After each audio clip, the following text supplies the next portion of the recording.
excuse me, he goes home and bursts into tears, throws himself into his mother's lap and asks her, um, not just whether he's white or whether he's colored, but whether the terrible slur which the kids at school used against him describes him too. Whether he falls into that category of hated, reviled, second-class citizens, which the students clearly demonstrate, right, by using the N-word. He wants to know, am I that too? And his mother is of course, terribly upset and has to deal with that, that agony of his. Now, there are a number of ways that this incident sets up the entire novel, and I think it's really important for us to talk about this incident a little bit. It's the first moment in his life where this child realizes that he is not white. He's always thought of himself as white. He's got white friends. He's played with white kids at school. He is privileged in certain kinds of ways because he has he's getting a good education. He's really talented in music. He's very smart. He's good at book learning. And so he's found it very easy to lump himself together with the other white children. He has extremely fair skin, and most of the kids who are clearly, in his term, colored at his school have much, much darker skin than he does. Now, he realizes quite suddenly on this day when he comes home that his mother's skin is darker than his own, and that's never really registered for him before. He has still thought of himself as white. Suddenly, he's not white, but I think it's extremely important. He stands up with the white kids and is told to sit down, but when the other half of the school, the colored children, are asked to stand up, he doesn't stand then either. And so what this does is show us a child who can't stand with the white children, can't identify as white, but also cannot identify as black, self-identify. He sees himself quite suddenly as neither.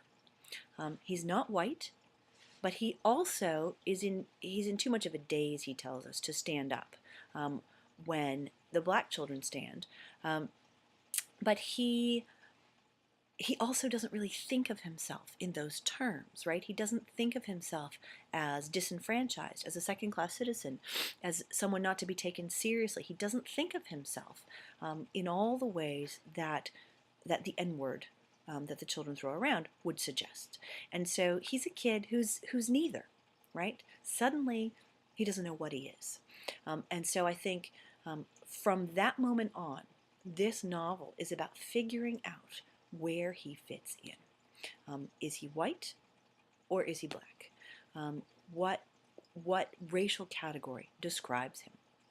Now, it is particularly important, I think, that the children, the response from the children, oh, I knew you were a Negro, or I knew you were colored, sorry, that assumption is immediate, and it's based on the fact that, or the assumption that at the time, that all it took was one drop of Negro blood to make you colored, right?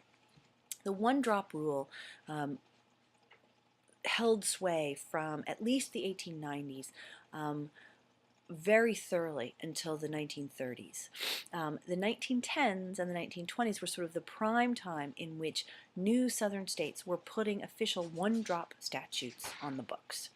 What that meant was that you were defined as colored or as a Negro if you had even one drop of non-white blood in your veins. Then, once you were defined in that way, there were statutes that enabled segregation, that enabled disenfranchisement on the basis of those racial categories. So the dates, I think, are extremely important because precisely the time when this novel was coming out, the first time, in 1912, is when numerous one-drop statutes were being placed on the books, when this rule was at the height of being enforced and used to enforce segregation.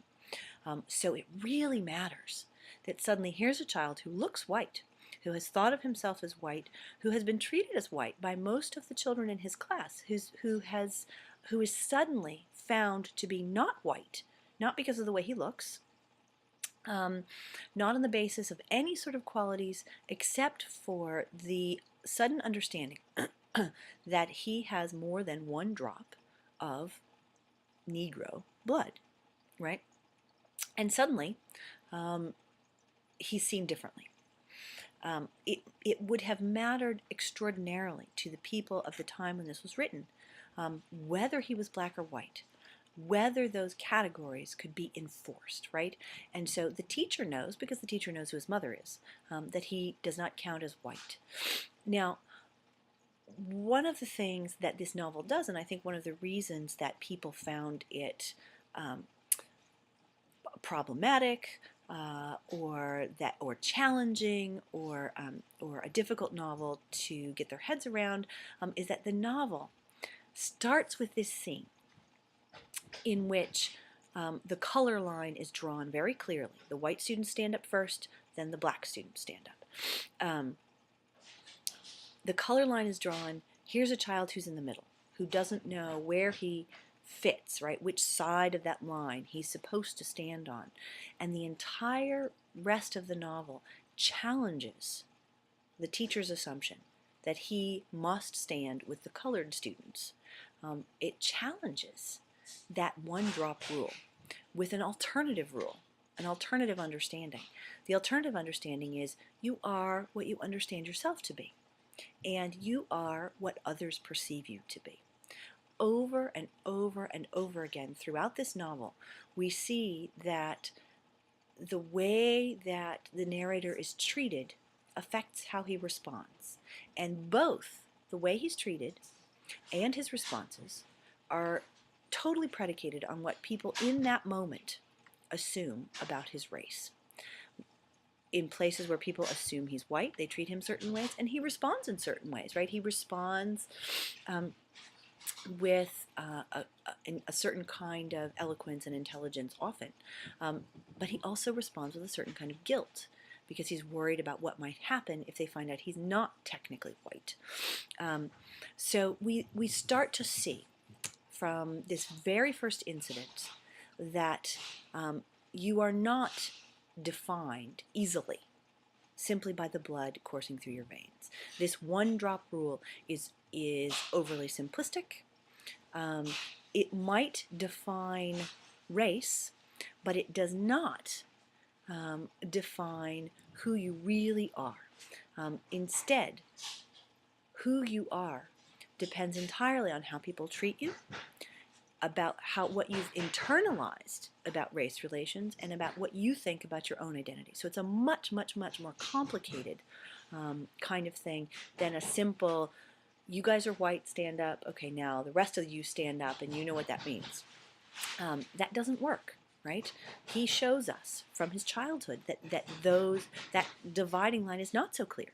That understanding of who people are is not does not account for everything. And so the entire rest of the novel is about developing his theory that understanding your own identity is predicated on how other people think about you and how you internalize what you think other people will think about you. Okay, so let's go back to this moment. It's a moment when he first realizes that he doesn't have a stable identity. It's a moment also that he very carefully discusses in terms of its importance, like autobiography, and less like fiction maybe.